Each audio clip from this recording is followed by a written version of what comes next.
അതായത് സ്ത്രീകൾ ബിഗ് ബോസിൽ കയറണമെങ്കിൽ വഴങ്ങിക്കൊടുത്തിട്ടാണ്.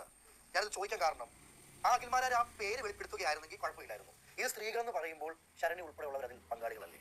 ഗൈസ്, അപ്പം നിങ്ങൾ ഈ വീഡിയോ നേരത്തെ കണ്ടിട്ടുണ്ടാവുമായിരിക്കുമല്ലോ അല്ലേ, മറ്റേ ഇൻ്റർവ്യൂവിൻ്റെ ശരണ്യനെ ഇൻ്റർവ്യൂ ചെയ്തതിൻ്റെ. ആക്ച്വലി അജി എന്ന് പറയുന്ന ആ ഒരു വ്യക്തിക്ക് ഇതുപോലത്തെ അസഭ്യമായ ഒരു കാര്യങ്ങളും ചോദിക്കേണ്ട യാതൊരു ആവശ്യവും ഉണ്ടെന്ന് എനിക്ക് തോന്നുന്നില്ല. പ്രത്യേകിച്ച് ഞാൻ എടുത്ത് നോക്കിയൊരു കാര്യം എന്ന് പറഞ്ഞാൽ ആ ഇൻ്റർവ്യൂവിൻ്റെ കാര്യങ്ങൾ ഞാൻ കണ്ടപ്പം എനിക്ക് തോന്നിയൊരു കാര്യമാണ്, ഡ്രസ്സിൻ്റെ കാര്യങ്ങൾ അജി എന്ന് പറയുന്ന ഒരു വ്യക്തി തേരെ അത് തുടക്കത്തിലേ ചോദിച്ചൊരു കാര്യം തന്നെ വീണ്ടും വീണ്ടും ശരണ്യയുടെ അടുത്തൊന്ന് ഉത്തരം കിട്ടിയിട്ടും വീണ്ടും വീണ്ടും ചോദിച്ചുകൊണ്ടിരുന്നതാണ് ഈ അജി എന്ന് പറയുന്ന ആ ഒരു വ്യക്തി.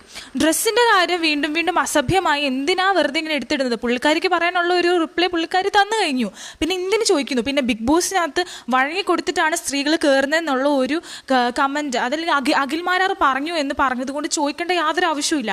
തൊട്ട് ഫ്രണ്ടിലിരിക്കുന്ന ഒരു സ്ത്രീയാണ്, ആ സ്ത്രീക്ക് കൊടുക്കേണ്ട ഒരു ബഹുമാനം, ഒരു റെസ്പെക്റ്റ് ഉണ്ട്. അത്